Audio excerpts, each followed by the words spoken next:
Venga, vamos a meternos de lleno en un tema que nos ha fascinado desde siempre. ¿Qué es lo que de verdad decide cuánto vamos a vivir? Durante muchísimo tiempo la respuesta parecía estar bastante clara, pero un estudio reciente ha llegado para darle la vuelta a todo lo que creíamos saber sobre la longevidad. Es la pregunta del millón, ¿verdad?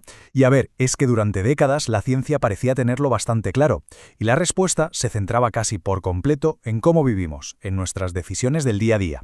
Pues sí, tal cual. La idea que teníamos todos en la cabeza era que vivir más o menos dependía sobre todo del estilo de vida. La dieta, el ejercicio, el dinero que se tiene, incluso la pura suerte. Se daba por hecho que esos eran los factores clave. La genética, bueno, se pensaba que jugaba un papel bastante secundario. Pues bien, toda esa idea tan sólida ahora mismo se está tambaleando. Y es que un nuevo estudio del Instituto de Ciencia Weizmann de Israel ha puesto sobre la mesa un desafío directo a esta creencia.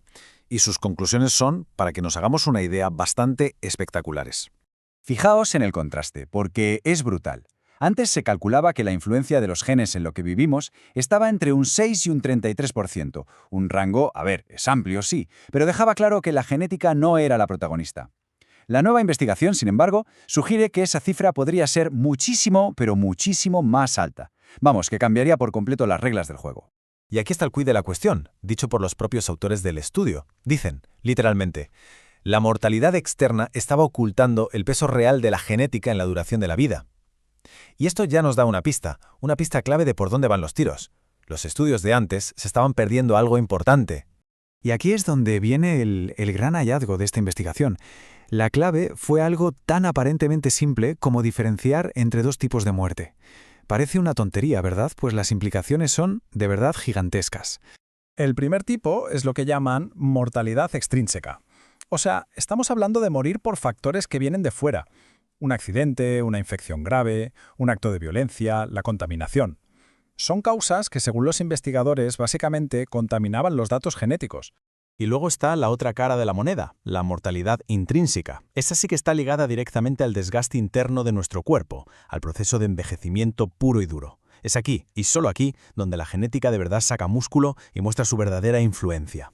Vale, entonces, la clave de todo esto es que los estudios de antes, muchos de ellos con datos del siglo XIX o principios del XX, no hacían esta distinción. En aquella época, claro, muchísima gente moría por infecciones o accidentes. Al mezclarlo todo, el efecto real de los genes quedaba como escondido, ¿no? Totalmente subestimado. Así que, con esta nueva forma de ver las cosas, los investigadores se pusieron a recalcularlo todo desde cero. Usaron este nuevo marco para analizar una cantidad de datos bestial y ver qué pasaba si lograban aislar el envejecimiento, digamos, biológico. Y ojo, que no usaron 4 datos de cualquier manera. Se basaron en una base de datos de Dinamarca y Suecia, que es una auténtica barbaridad. Casi 16.000 parejas de familiares y entre ellos casi 14.000 parejas de gemelos, tanto idénticos como mellizos, e incluso gemelos criados por separado, que eso es el santo grial para este tipo de estudios, porque permite separar genes de ambiente. Y aquí viene el movimiento clave. Lo que hicieron fue, por así decirlo, limpiar los datos. Eliminaron estadísticamente el ruido de esas muertes externas, las de los accidentes y las infecciones. Y al hacerlo, dejaron el escenario listo para el gran número. Un 55. Y 5%. Ahí es nada. En el momento en que quitas los factores externos, resulta que la heredabilidad de la longevidad se clava en un 55%. Es más del doble de lo que se pensaba. De golpe, la genética pasa de ser un secundario con 2 frases a ser la estrella de la película. Claro, un hallazgo de este calibre es que lo cambia todo. No es solo un número, es un cambio total en la forma de entender por qué y cómo envejecemos. Pero ojo, que ese 55% es la media. Si rascamos un poco la cosa se pone aún más interesante. Por ejemplo, en el cáncer, la herencia pesa un 30%. Para las enfermedades cardiovasculares sube a un 50%, sobre todo a edades más jóvenes. Y fijaos en la demencia, un 70% a los 80 años. Es una pasada.